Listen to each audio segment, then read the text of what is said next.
My name is Ariel Garten. So I've always been fascinated by the brain, how it works, how we perceive the world through it. When I was really little, like even 8, 9 years old, I tried to meditate. I'd heard about this thing called meditation. It seemed really mystical and cool, so I'd lie in my bed at night with my eyes closed and wait for something amazing to happen. And nothing amazing ever particularly did, but I still found it a fascinating practice that I wanted to understand. As I developed through my teenage years, I would see posters for local meditation meetups, and I would join a group in a random room in the back of a church with 10 people on wooden chairs who were not my age and nothing like me, and I'd sit there listening to a lesson that I didn't totally understand but continued to be fascinated by and try to get into.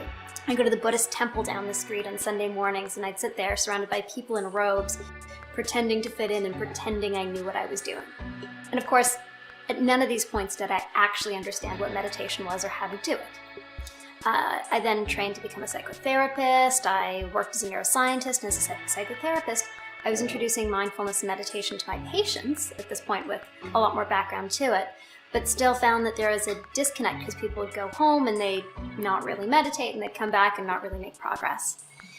When we started to develop Muse, it was in many ways scratching our own itch. One, wanting to give meditation to the world, really broad scale and effectively, and the other, teaching us to meditate more effectively. And it wasn't until I really started using Muse every day that I got what meditation could be. I would finally sit there and focus my attention moment after moment after moment, and then I actually began seeing the impact of it in my life, in my daily life.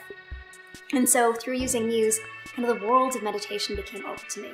Then all of the teachings, the wisdom, the stuff I'd been trying to read and understand finally made sense.